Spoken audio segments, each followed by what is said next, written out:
live. Welcome. This is the best and best show. I am Rusty, so here we are. We're going to talk about old movies. We're not talking about like classics from the 80s. We're just talking about anything that's been released before, let's say, 2021. So most of these I've seen in theaters. Most of these, some of these I've rewatched. So the rewatch will come later. So for now, here are the ones that I've seen for the first time that are not of the latest year. We have a bunch. This goes for over a year. So it's going to be a long-ish show. I always have a main event. The main event today is retweets I've done recently on Twitter. So I kept it easy. You know what I mean? I didn't want to do too long of main events. So here's the breakdown. These are the ones that I've seen for the first time, even though they're old. Most of these in theaters. So we're talking Blood Quantum, a zombie native film. RoboCop, self-explanatory. Ace Ventura, Pet Detective, Jim Carrey's breakout role. Mouse Hunt, which is like a Home Alone ripoff. Blue Crush, surfing movie. Poltergeist, horror movie from the 80s. The Time Traveler's Wife, romance. North Country, about a worker in a mine, first female worker type deal, discrimination and all that. Selena, about the singer's life. The Big Lebowski, a classic from the Coens. Pitch Perfect, all about singing capoeira. Anyway, you know what I mean. The Speed Cubers, a small documentary about Rubik's Cube competitions. Apocalypto, great Mayan epic. E.T., the extraterrestrial from Spielberg, classic. Troy, of course, Greek epic. Dreamgirls, a musical about female black singers. Very good stuff. 21 Bridges, Chadwick Boseman. I'm trying to watch all his films. This is one I haven't seen. It's on the list. Whale Rider, New Zealand, small spiritual coming of age. Crouching Tiger, Hidden Dragon, martial arts classic of the back in the day, kind of the early 2000s. Beverly Hills Cops, Eddie Murphy, breakout role back in the 80s. Where to Invade Next, very unique documentary by Michael Moore. Anyway, we'll get into it. Tokyo Godfathers, it's Christmas, they're adopting a baby, that's all I'll say, homeless people. Perfect Blue, very Black Swan, the dark side of entertainment and being an actor. Easy A, teenage coming of age, high school, same thing with 10 Things I Hate About You, same thing. Rent, musical, very progressive back in the day. Babel, drama, multiple characters, multiple perspectives. The Big Short, all about the crisis, the crash, the economic crash way back in 2016 or whatever. Fast 5, self-explanatory, Fast and Furious 5. The Cat Returns, I have 2 Ghibli films, The Cat Returns, that I haven't seen, and Only Yesterday. These 2 are much smaller, so yeah, now I'm left with only 2 that I haven't seen. The Virgin Suicides, drama about a bunch of teenage girls and how hard it is to be a teenage girl. And finally, Star Wars Episode 6, Return of the Jedi, one of the very few I have not seen. Like I said, I have a bunch of movies I have rewatched. We'll go into these later. The point is, I have all these that I will cover as well.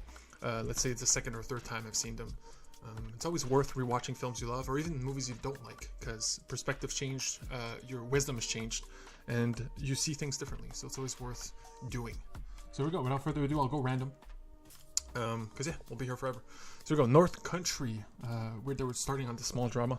Charlize Theron, great actors, incredible actors, even back in the day. Frances McDormand, you got Woody Harrelson, you got Sean Bean, you got Jeremy Renner in like a small role that he plays a villain, like a piece of crap human being. Like if you were just to see him in this movie, you would literally hate the president of your life because he is that bad, but that good as an actor in this film.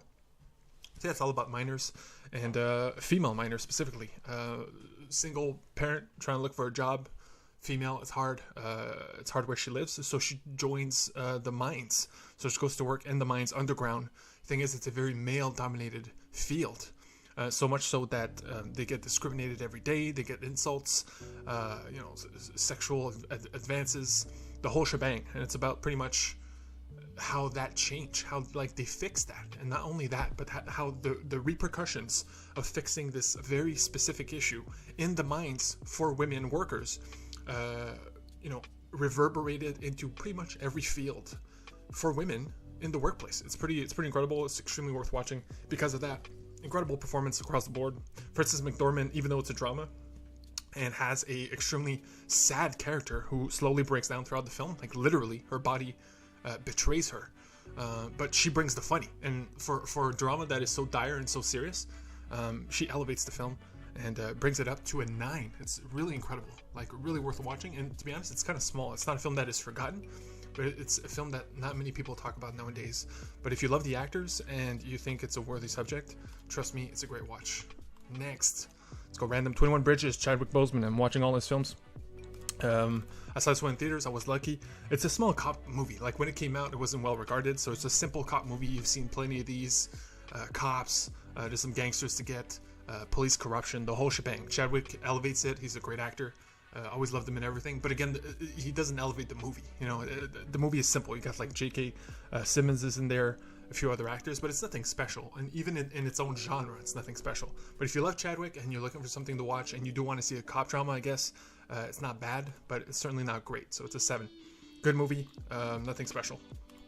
Moving on. Better get rid of these or else we'll be here forever. Way to invade next. By the way, I got a few 10 out of 10s obviously on this list. Got a few classics in here that some would say are deserving. One that no one said is deserving, or at least not many people are talking about, is this film. Where to Invade Next is a 10 out of 10 documentary. It is a masterpiece. The problem with it is obvious. Where to Invade Next is not only US centric as a title, but even the marketing and everything about it seems so US base, because Michael Moore is US based. But the idea is an American goes around the world, in this case Michael Moore, talks to literal peoples of power. We're talking presidents, we're talking ministers of the, schooling, ministers of freaking social development and all that stuff, like very important people in places like France, the Iceland, a few like specific countries. It doesn't even take place in the US at all. But yeah, he goes pretty much everywhere and takes a piece of their culture, of their country, of their governance that he finds incredible, that he should take back to the US. That's the only thing that is US about it. And so he takes like, the schooling, where the school lunches, I forget from where, are like perfect. Like school lunches, it's in France, where every meal is perfect. You have a full course meal. It's like a restaurant. So every time the kids goes to meal, they get like a full, it's a full thing with like extremely good ingredients, and it's super important. Then he goes to another place, and it's all about like female CEOs and how like that has helped multiple businesses and helped the country, elevate itself economically. And so it's easy to forget them all, and it all flows well. So every time you're bored with a subject, it switches right away. They have the prison system in the Swiss, where they don't put them on an island, but they put them on a pretty much an open place, where it's like an open town, where they're just free to be whatever they want to be, So they cook and whatever, they have their small village. The only freedom that is taken away from them is the literal going away, seeing your family and leaving this place. But the place itself is perfect. It's like a small town. So nothing is taken away from them except their freedom. And it's a unique take. So it's food for thought. It's extremely enlightening. It's extremely it's fun. It's also very funny. Michael Moore brings the funny every now and again. I had some laugh out loud moments that blew me away by how funny they were, and I will share them on my main channel, Alex Stories, very soon. That they just hit. It's really funny. But yeah, can't say enough good things about this movie. I'm talking like top 10 documentaries of all time, just because of the breadth of knowledge given.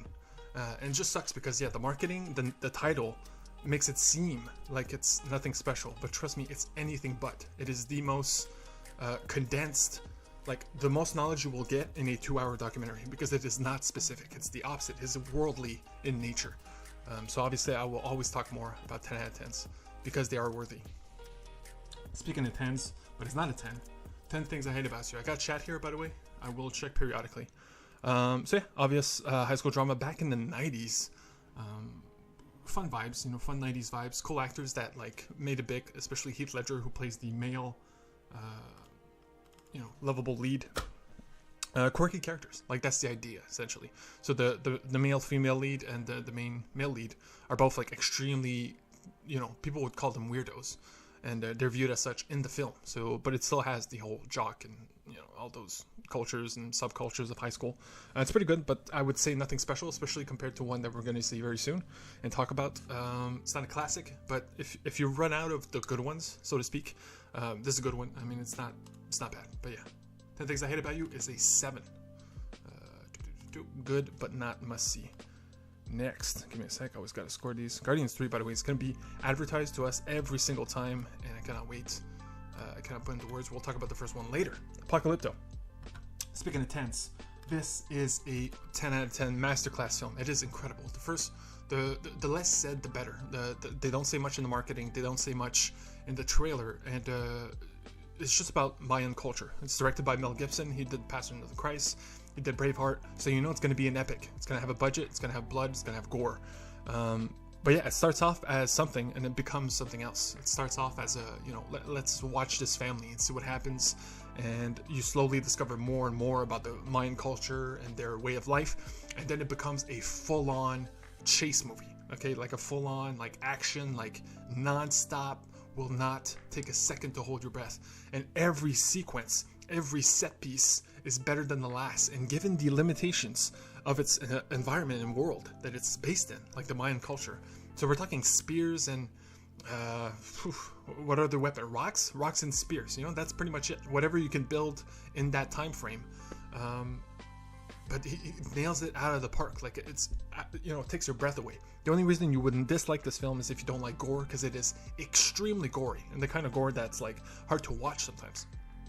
But other than that, if you let go and you let this film like take you on a ride, it is one of a kind and one of those movies that they should show in like music school forever, just because it is so unique and so well executed. I cannot say good enough things about this one. So Apocalypto, 10 out of 10. What a showpiece, you know what I mean? It's just a freaking, man, it's a ride. Next. Okay, The Big Lebowski. Real quick, I'm not a huge Coen Brothers fan. A lot of people are, and a lot of people live and breathe by their movies. You know, I like them. They're good, they're quirky, they're well written, but they never break that, especially because they're not very plot driven. You're never going to be blown away by a story. You're never going to be like moved to tears by like it's denouement and like you know, those big, you know, moments that are supposed to get you. This is a vibes movie. This is the most vibes movie I've seen in a while. Where you just got to be in the mood. It's very well known to be a very good, you know, drink and smoke and watch this movie, which I fully agree with. Like straight up. Like if you take the ganja, you know, this is the movie to watch it with, because it's made for that. Like the characters in the movie they drink all the time, and yeah, it's about a bunch of bowlers who get into this con. You know, they're trying to make money. They're like bums, so to speak, and things happen. Literally, like things happen. I could describe the plot, but it wouldn't be worth my time. It's not why you're here. You're here for the fun characters. John Goodman, Jeff Bridges bring it so much. John Goodman's incredible in this. You know, Steve Buscemi plays the third character. That's like a running joke, and he kills it. You know what I mean? Julianne Moore's in this. She's awesome. You know what I mean? Everybody's great. You know what you're in for if you're going for a Coen Brothers movie. If you're not, this is not the first one you should go into. But if you're feeling the vibes, you probably won't be disappointed. But that is all it is. You know, I wish I would have been funnier. I wish it would have been more moving, and I wish I would have cared more about the actual plot. But as it stands, it's an 8. Is it an 8? It might be a 7. Let me check. Gotta make sure. No, it's a 7, baby. Like for all the greatness of it. If you're not in the mood and if you're not in the vibe, you simply won't vibe with it. It's that simple, and I didn't. But it's still a good movie. 7. Whale Rider.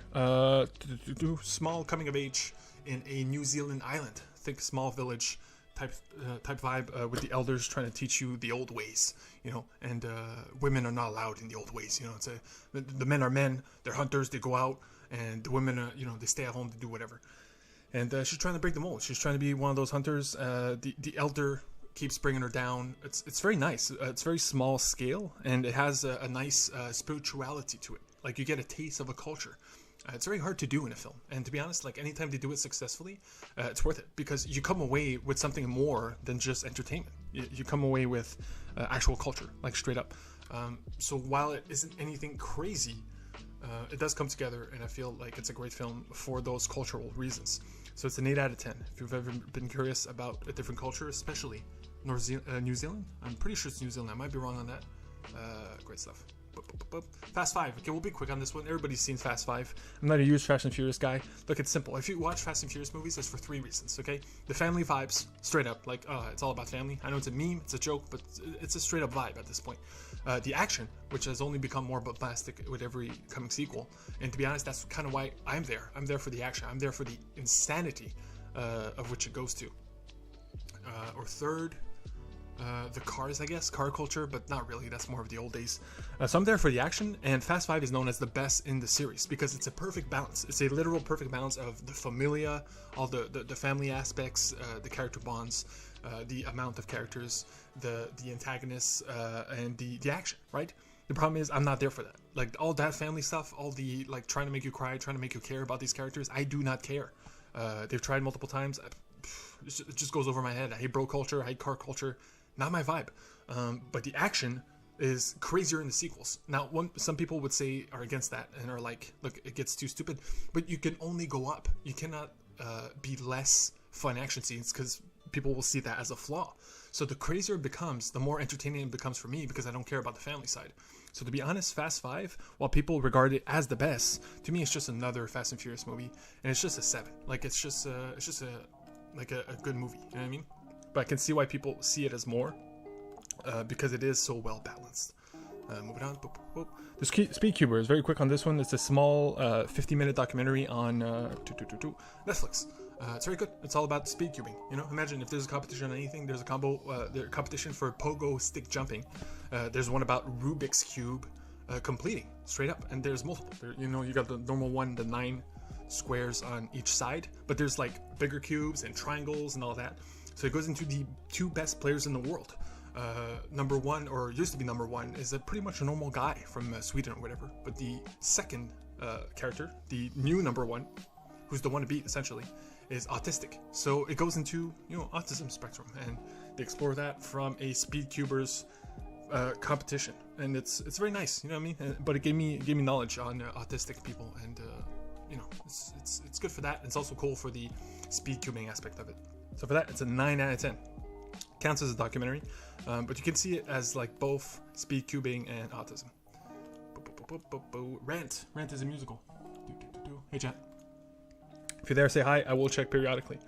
Rent musical. Way back in the day, it is forward thinking to the max. The musical itself was made by a guy who's only made like 3, but Rent is his masterpiece, and there's a good reason for that. It is extremely progressive. We're talking trans characters, gay characters, people that people don't talk about. You know what I mean? It's all people struggling, young 20-year-olds, you know, trying to make rent. Like I know it's a joke title, but it's pretty much that. The problem with it is that it goes into all music genres. So from song to song, you can go into rock, to soul, to R&B, back to back. You know what I mean? And as with any musicals, some are incredible, some are forgettable, and some are straight up bad. Like the rock songs in this movie, I feel don't fit, and the singer that does the rock songs is not that good.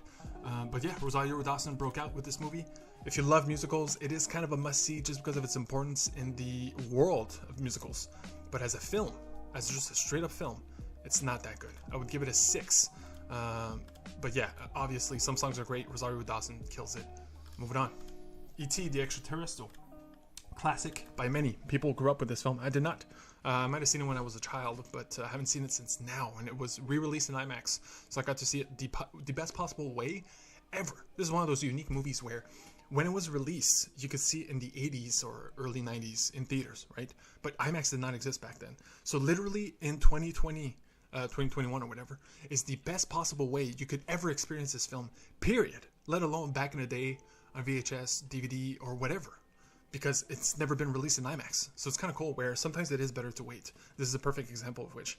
As a film, it is incredible. It's one of those perfect balanced Spielberg films where there's a reason Spielberg is the GOAT and people see him as the best of the best because, simply put, everything is just well paced. It's one of those perfect balanced films of like comedy, drama, and you know, family vibes, action, science fiction in this one. And it just melds. It just melds perfectly. And it's been the same for like all his films, and some do it better than others. Like Jaws is a horror film, but it also balances everything else, and it's shocking to me. And this one, it might be one of the most perfect of them all, where the balance is just tight. I could talk about the plot, I could talk about like E.T. and the practical effects. Like E.T. itself looks incredible, holds up today. Same thing with the practical effects of the ship.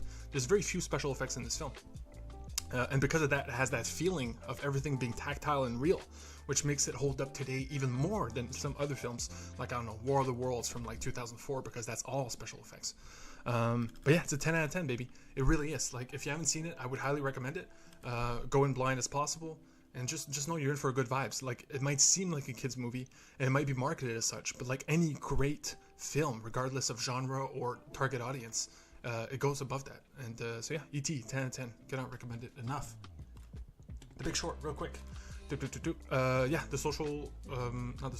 the economic crisis of, I don't remember what year, it doesn't matter, but when the US, the banks crashed and everybody lost their money in their homes, that's what it's about, and pretty much breaks it down for like us, a normal audience, to get. This is cool because it's the first movie from, I forget his name, give me a sec, it's actually quite important, because this is the shift from the director Adam McKay from comedy, because he did Step Brothers, Anchorman, I believe, and then he made The Big Short. The Big Short was his first one before becoming a full-on drama director now, and he only does like Oscar movies. This was his first one, so you still have the remnants of that comedy, but you can see him trying something else. All the actors are insane, but this was Steve Carell's like just blowing out the door. Like, Steve Carell's always been a great actor. He's been an amazing comedic actor in The Office, obviously, deserving of all the praise he gets.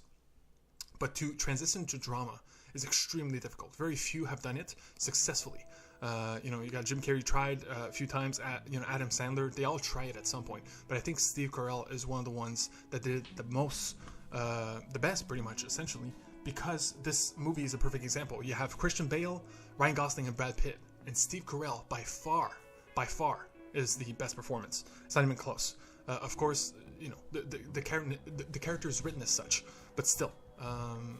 I cannot put him over in this movie enough. As a movie, it's okay. Like, if you don't care about the economic crisis, like I did, then, you know what I mean? Like, nobody cares. They try to make you care, but it's a thing of the past. Like, I can't tell you to watch it. It is a great film because of Steve Carell's performances, and, like, it teaches you something that you don't need to know well. You know what I mean? Great film, so it's up to you if you want to see it.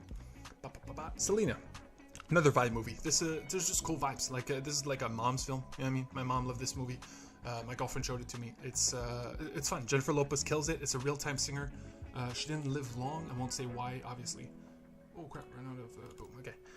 But so yeah, it's just a singer you should know about. You know what I mean? If Beyonce died tomorrow, right? Like, we're not wishing that on nobody, but people who grew up nowadays should know about Beyonce. Like, she's that incredible, and so that movie does this for Selena. Okay, I gotta fix something because I messed it up. Give me a second. Anyway, so yeah, it's a vibes. So you get to know about a singer's life, you get to know about her music, you get to know how she affected everybody, and I feel like that's important with artists that are deserving of knowing.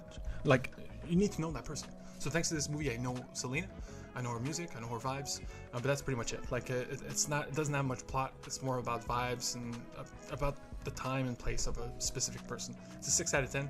Jennifer Lopez brings it. But yeah, it's a good one to watch with your girlfriend. That's for sure.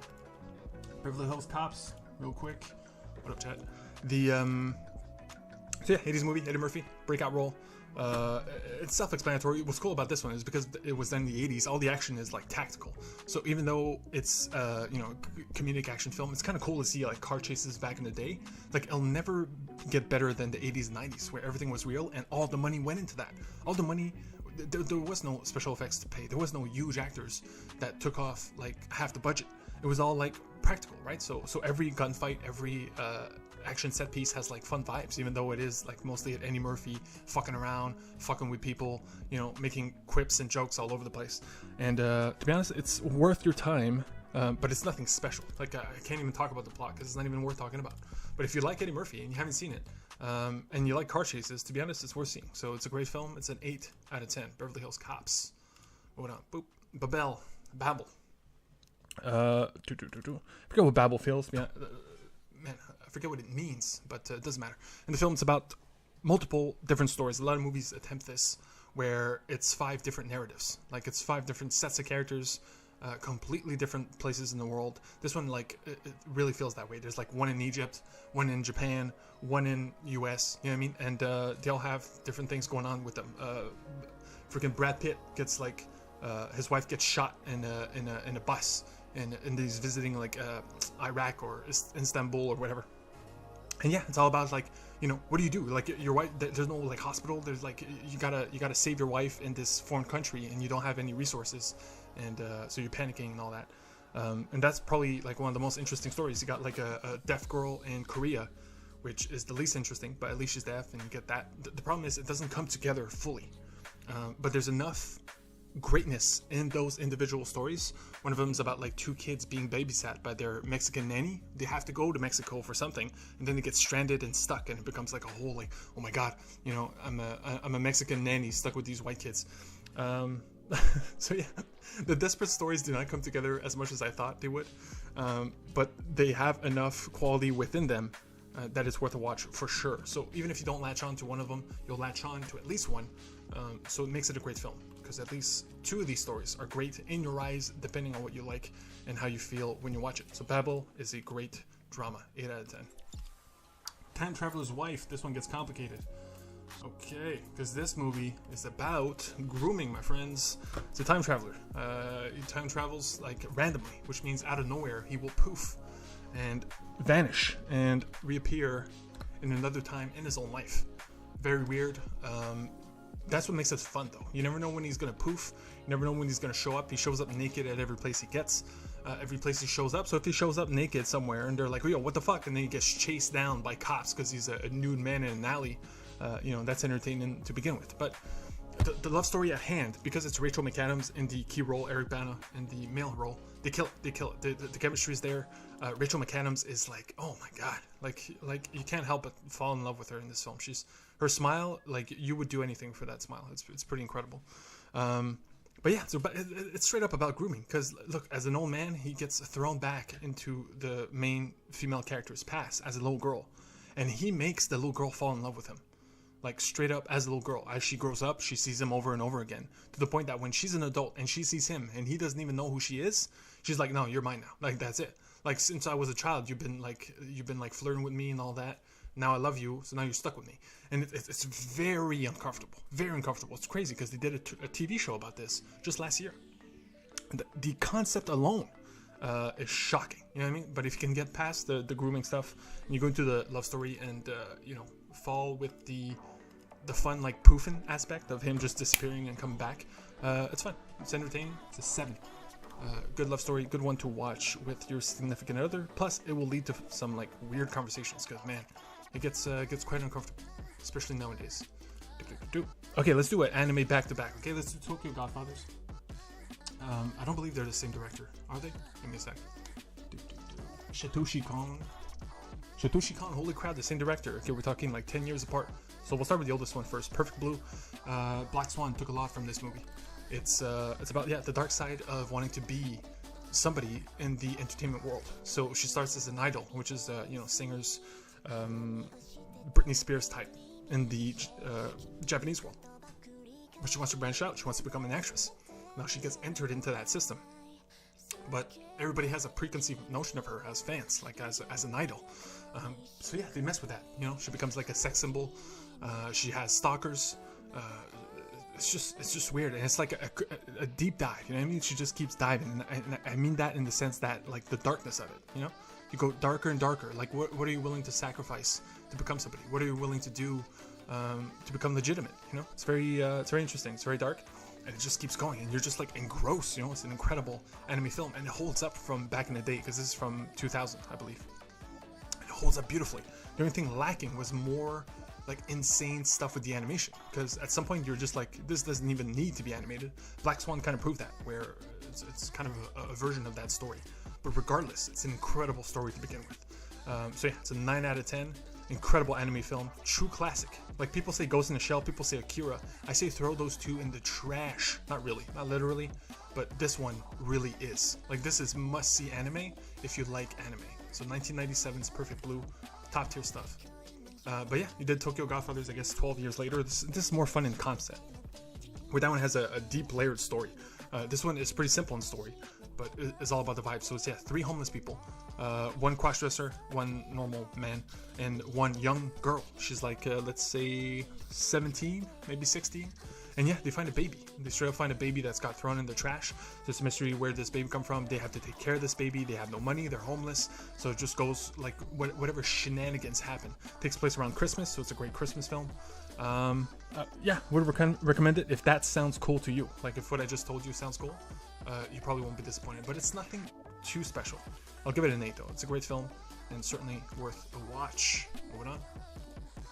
Poltergeist, baby. And this song has like pretty intense beat. Let me skip it. Boop. Poltergeist, classic 80s movie. I love these. I love horror movies, but the best horror movies, like, this is a secret nobody will tell you, but it's about a force, because it's always the same thing. It's always a monster. It's always somebody being possessed. It's always, you know, like, oh, it's from within. But the best horror movies have all of that. Like, and that's the way. It's a horror force. It's an entity that can possess, that can become a monster. You know what I mean? And I love these movies. Evil Dead does this. Poltergeist does this.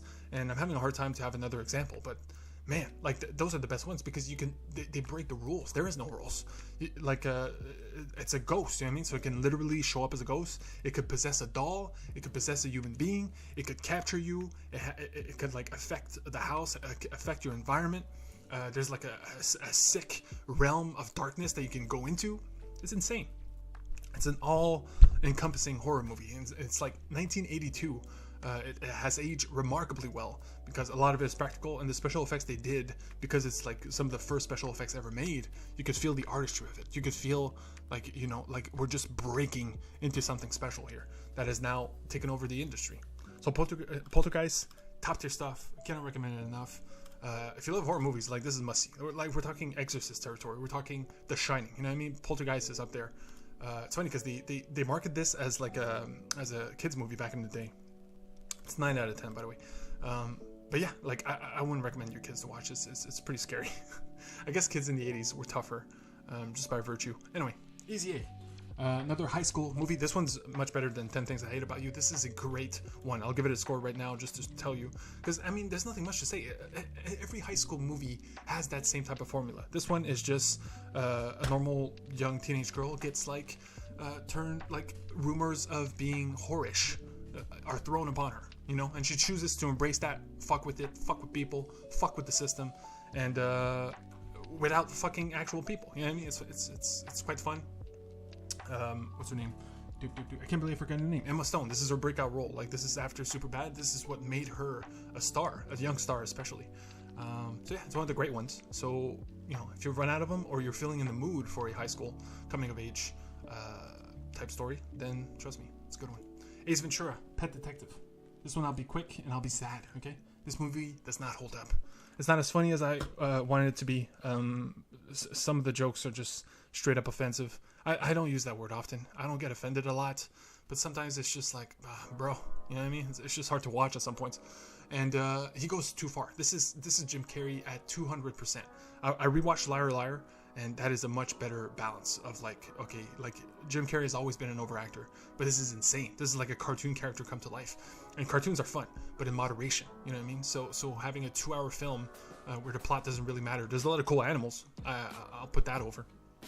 But everything else, for every joke that is good, I'm telling you, there's like 5 that are rough. And yeah, for every time he is funny, there's, you know, 5 more times where he's annoying, like, straight up. So yeah, I would not recommend this one. 5 out of 10. Of course, if you have nostalgia for it, like, it won't be bad. Like, you'll rewatch it, you'll re-laugh at the jokes, you know, because of memory, muscle memory. But as somebody who's never seen this period, I was surprised by how rough it was. But yeah, and 5 is not irredeemable, by the way. It's just not, yeah, it's just not good. So yeah, Crouching Tiger, Hidden Dragon. Well regarded as a martial arts classic, for good reason. No movie has done this since, which is pretty crazy, but it's a wholly unique fighting style. In this case, it involves a lot of wires, so it's a lot of the characters floating. They have, like, anime jumps where they jump, like, literal, like, 15 feet, just, like, floating in the air. You know what I mean? They jump and they glide like a freaking Mario Kart cart. And man, like, the action is incredible because it's never been replicated, and if they have, it's never been done in such a fluid way. You know. The story itself is extremely, I don't know if this is Chinese or Japanese, but regardless, it's extremely steeped in that culture. It's like a fable of that culture. So it kind of lost me at some points. Like, it's not cohesive as a story. There's good moments, there's bad moments. But when the action comes, and the acting is top notch, but man, the action, I cannot put over enough. Like, it's not one of those movies where it's worth skipping the rest and just get to the action, because there is some value in those cultural fables, right? But man, it holds up because of the action, and because of its vibe, and because of its authenticity to its world. It's very cool, but it's story-wise, I wouldn't say it's anything special. It's an 8 out of 10, especially for the action. It's also like chugging fat Michelle Yeoh big time, but the lead is by far Zhang Zi. This is her first role or whatever, but yeah, she does the whole crux of the action. She's everything pretty much. So yeah, she's very young too in this film, so it's pretty cool to see a young actress just pop off like this hard. It's very rare you see that. We're talking like Hunger Games, you know what I mean? Like to just jump into action, both feet, and just nail it that hard. It's worth something. So yeah, Pitch Perfect. This one's college. We're skipping high school, we're going to college. Yeah, musical kind of, but yeah, it's a bunch of girls who love. Man, I forget the word, but. A cappella? Yes, I think it's a cappella.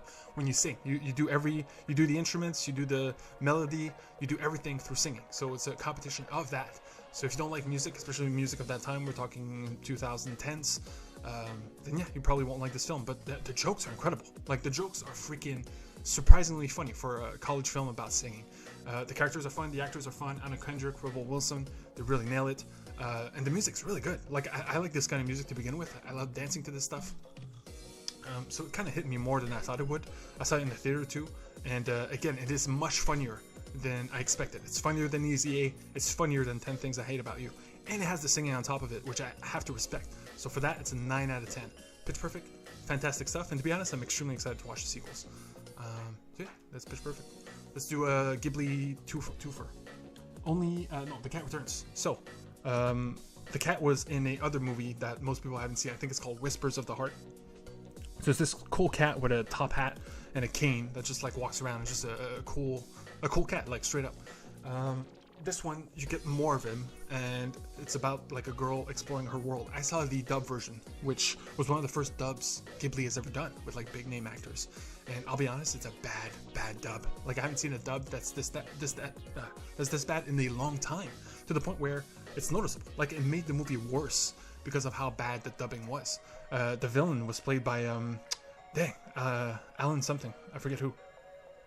But it's one of those actors that like and I was so shocked by how much it didn't work, But yeah, it's a cool, small, very small Ghibli film in terms of, because you have two Ghibli films. You have the fantasy ones, the full-on spirited away house moving castles, the one that take you to a place, a world that is wholly its own, and those are the masterpieces. So those are the ones that people talk about, Princess Mononoke, over and over again, because it's not even, there's no relation to real life at all. It's truly, you're watching a 2-hour universe.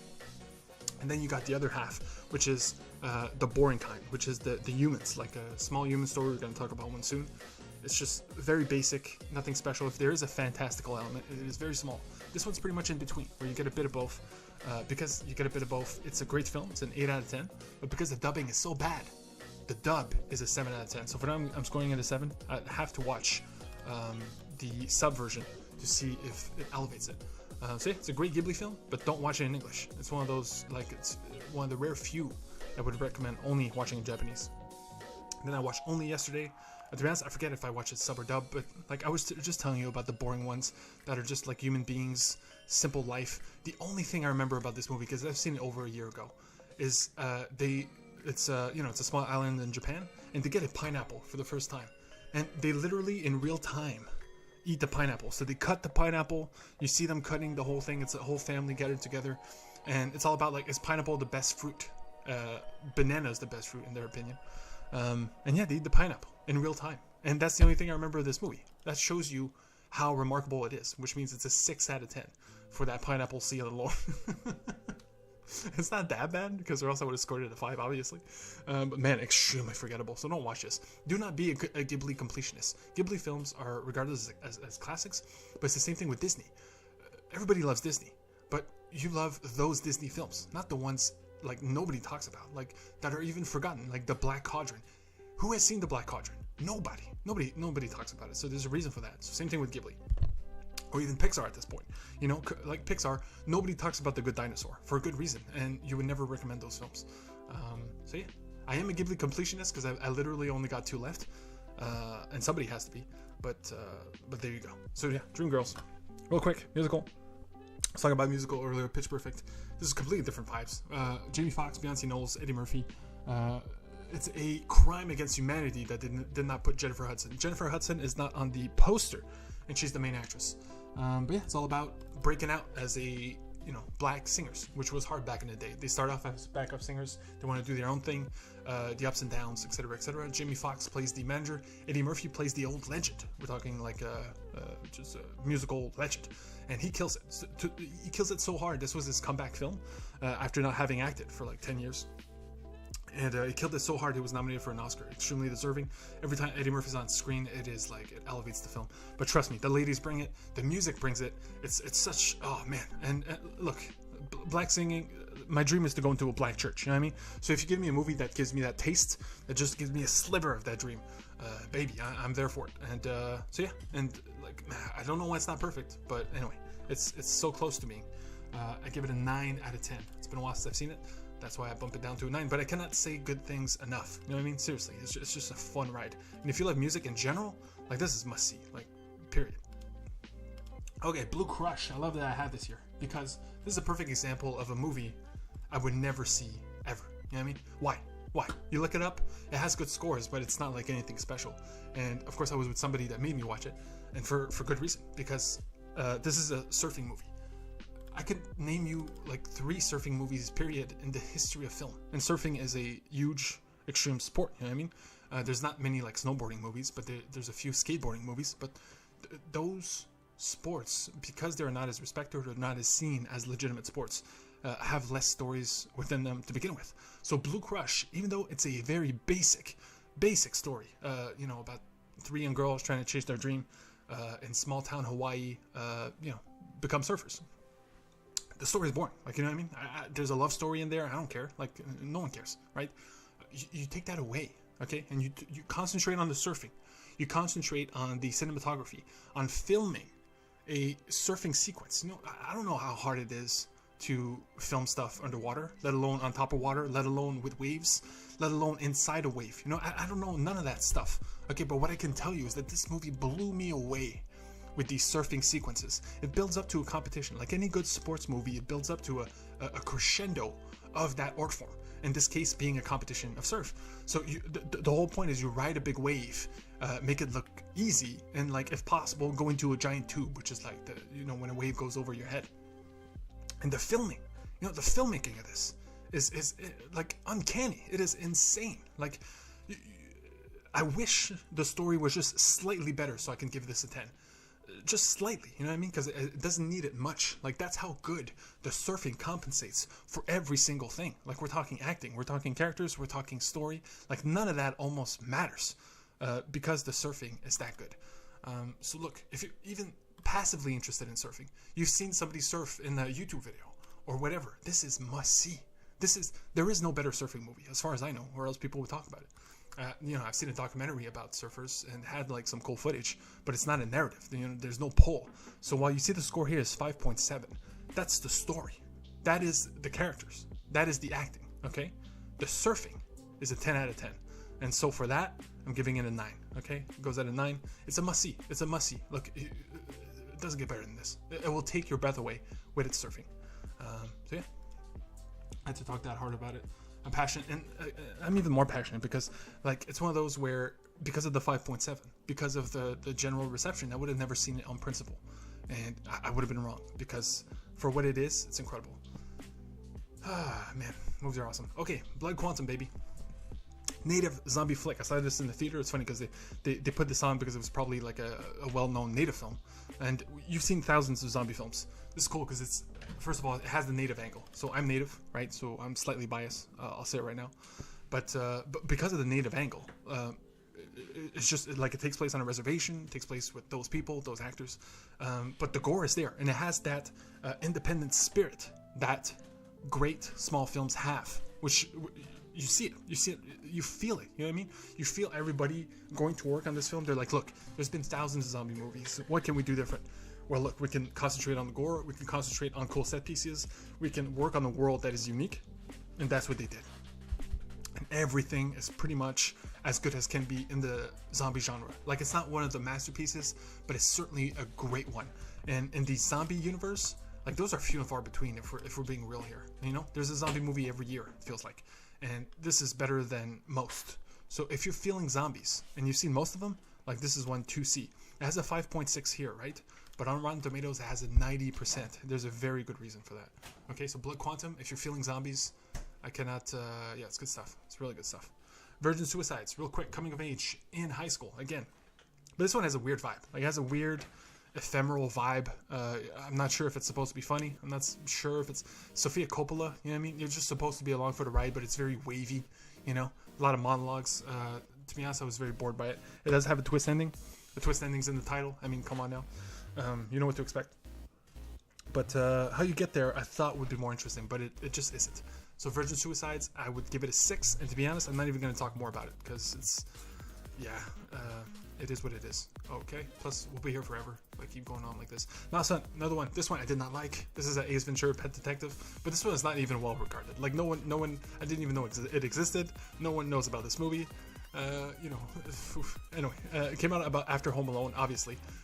The coolest thing about it is that Christopher Walken plays a exterminator in this movie for like 5 minutes. He fucking kills it. He comes in this movie, he almost saves it. He almost single-handedly saves this film, but he's gone after 5 minutes, and then it goes back to the classic slapstick Home Alone type bullshit you're used to, and it's just real bad. You know what I mean? Most of the jokes don't land, etc., etc.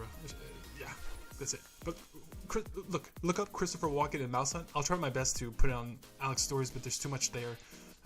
To put it in, you know what I mean? But it's an incredible 5 minutes. Mouse Hunt, everybody's forgotten about it. Forget about it. Troy blew me away. Okay, Troy, I've seen it when it came out. Most people have seen it when it came out, because when it came out, it was like the Avengers of the times. Because at the time, it was a lot of Greek epics. So you had Troy, you had like 300, you had a bunch of these, like Kingdom of Heaven, etc., etc. Troy had like a gigantic budget, and you could feel it. Like big stars, big sets, big costumes, big everything, you know what I mean? But at the time, like, it felt rough. There was something weird about the editing. So they came out with a director's cut, which most people haven't seen because they gave it one chance and left it at that. I watched the director's cut, seen it way back in the day, but enough to forget about it. So this is like seeing it for the first time. And by God, what an epic. Like, it's the best of its genre. Like, I would put it as like the best Greek, like, epic. You know what I mean? I haven't seen Lawrence of Arabia, but that movie's from the 60s. I'm not gonna, you know what I mean? It's hard to compare. But as a modern, you know what I mean? Gladiator, I like this more than Gladiator. That's a big statement. Brad Pitt kills it. Eric Bana kills it. And it sucks too because it would be a 10 out of 10. Because everything's cool. The action's cool. The sets are cool. The story is kind of cool. You know what I mean? Oh man, it's so freaking awesome. But then you got Orlando Bloom. Orlando Bloom shits on this film. The first 20 minutes is Orlando Bloom. And it's the worst 20 minutes of the whole film. So you start off on the wrong foot. And it's weird because it's very rare I actually see a bad performance. It's very rare because I'm not that kind of guy. I'm not looking at performances to see somebody who sucks, you know what I mean? But when you got Eric Bana and you got like Brad Pitt just like killing it, then you got Orlando Bloom who's supposed to be a child, but my God, you know what I mean? Like, I hate looking at him. I just hate him, you know what I mean, in this film? And that's a very rare thing. I love him in Lord of the Rings. I love him in other things. But there's a reason Orlando Bloom never made it big. And this is a perfect example why. He actually brings down this film. So everything is perfect other than him. 9 out of 10. Orlando Bloom is the only literal thing that brings this film down from being perfect, which is, you know, it is what it is. But trust me, look it out. You know what I mean? I'm sure you've seen it back in the day, and I'm sure you never cared about Troy or whatever. But if you're feeling the Greek epic, if you want to see sword fights, like, man, Troy, it doesn't get much better, especially the director's cut. So yeah, let's go. Last two. My last 10 out of 10, baby. It's between Star Wars Episode 6 and RoboCop. Okay, let's go with RoboCop. RoboCop from the 80s, stupid action film. This came out with Terminator. It came out with in that time, right? The beautiful thing about this one is it embraces the cheese, baby. It embraces the silliness of what an 80s movies is. And like, man, it is so like, it's so 80s. Like, it's hard to describe. But you feel it in the vibes, and you feel it in the costumes and everything. And the action's incredible. Like, it's trying to push boundaries, both in technical, like, explosions, and also special effects in some very small things. The main actor sucks, but it's funny because he gets turned into RoboCop quick. Because as a human being, he's like horrible actor. But as RoboCop, which is a literal robot, so he's very stiff, very, you know, he talks like this, and it's extremely, like, he kills it. He kills it in a way like you know, like Drax and Guardians of the Galaxy or something like that, where you're supposed to be deadpan. It's pretty shocking how good of a performance he is as RoboCop and how bad he is as a human being. But I cannot say enough good things about it. Like, to me, it might be even better than Terminator 2. RoboCop is like perfect in its singularity. You know what I mean? It's a movie you cannot sequelize because it's so tight. It's so it's such a good arc to it, and it's so fun. It's so fun. The action's great, comedy's great, just good gore. You know what I mean? Like, to be honest, like it's one of the best like surprises of old movies I've seen. This and Blues Brothers. Blues Brothers was a 10 out of 10 because of its insane action set piece and its comedy and its music. You know, it blew me away. This one did the same thing, but for its like Terminator type vibes and situations. You know, story's fun. It has there's a undercurrent of satire in it, like talking about like corporations taking over and how all that is bullshit. But yeah, RoboCop 10 out of 10, man. Seriously, 10 out of 10. You want a good time? You know what I mean? You've seen Terminator 2 100 times. Watch RoboCop. Like, it holds up. And this is from some young guy watching it for the first time. Star Wars Episode 6. I've never seen it. I've seen 4, 5, and then I skipped 6 because I knew about the ending. I knew about the whole Vader thing. So yeah, I skipped it for all these years. So I've seen Rogue One, and I've seen the sequel trilogy. I've seen some of the prequels. You know what I mean? So now here was my chance. I saw it in theaters. It came out in theaters. So this is why it's always worth waiting, because it will. All these movies will come back in theaters. RoboCop saw in theaters, E.T. saw in theaters, both 10 out of 10s. Because of that, you know what I mean? Going to a cinema purposefully to see something on the biggest screen with the biggest sound helps elevate any movie you watch, let alone classics. So that's why it's always worth waiting for these movies to come back. So I waited for this. Came out fantastic. Like, it's cool because you can feel the budget. You know what I mean? Star Wars 1 and 2 came out. Star Wars 1 low budget.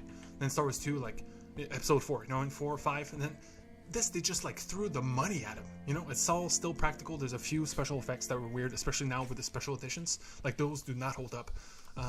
But you could feel the passion of everybody, just like, you know, fans of Star Wars Episode 4 coming in and being able to build these costumes and build these alien cultures. It has like, you know, the cantina scene from the first one is so popular and iconic with the music players or whatever. They have the same thing here with Jar Jar's, not Jar Jar's, freaking the villain, the big slug. Anyway, that guy, you know what I mean. The gangster. And his cantina, it's like his barn where they all hang out. A bunch of alien creatures. The party is always happening. You got like weird aliens playing bongos in the back. Fantastic stuff. Seriously, holds up. But also, like, it's too long. Like, a lot of movies nowadays, it's just straight up too long, and it doesn't hit as much as you would think. Some of it doesn't hold up. But yeah, it's an 8 out of 10. It's a great film. In terms of Star Wars, it's right in the middle. Right in the middle where most people put it. You know, I could talk about it, but like, who cares, right? Most people know it has been said. Moving on. So that's it, baby. I know it took a while, and 50 minutes. We're not even done. I wanted to do movies I've rewatched, okay? But since we're at 52 minutes, I will spare you, okay? Because these are just movies that I've seen before that I rewatch. I will talk about these, but another time, because it's too long a show. I did what I had to, and again, this is over a year of old movies I've seen for the first time. We're gonna go back into newer movies. The plan is always to go back to every week, because every week I see like 3 films. You know, it's a whole thing. And of course, I will start to talk about the 2022 films. There's been a lot of 10s that I haven't talked about that have come out recently. And, you know, like Guardians 3, for example, is coming out this week. I'm sitting here this week. I will talk about it next week. So that's a promise. And I'm very excited about it. So anyway, thanks for being here. I will show you some. Let's do 2. Okay, we'll do 2 quick videos of main events because the show's been long. So let me close this, close the music. Pop, pop, pop, pop. Pop, pop, pop, pop. That's the beautiful thing about the movie world, and the even TV to an extent, is that it feels infinite. It feels like no matter how many great masterpieces you see, there is always one that you haven't seen, and that is always the case. You know, I've seen RoboCop, I've seen E.T., but there's another Spielberg film I haven't seen. There's 2 more Ghibli movies I haven't seen. One of them being supposedly a masterpiece. So there's always another one on the horizon. It's always exciting, and obviously, every week there's like 3 incredible films that come out. So that's the goal, is to have seen them all and to bring them back to you, to be like, look, these are the ones you should see. It's up to you if you see them or not. This is what it's about, and have fun. Here we go. Here's some Twitter videos. Here's a cat. Weird cat. 2 weird cats, actually. Oh, my sweet boy. Big stretch. That's a good one. Hi, baby. Hi. Yes, hi. Hi. I love that this one has a twist, you know what I mean? Like, it's already great just because of the short arm cat stretching, but dear lord, Just had to have an equally other weird cat. Okay, and then I'll do let's do 2 more. Okay, 2 more cat ones. These are retweets. They're not just likes.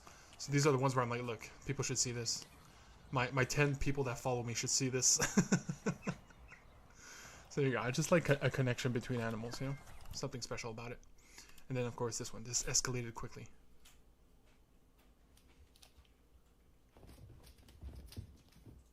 That's it.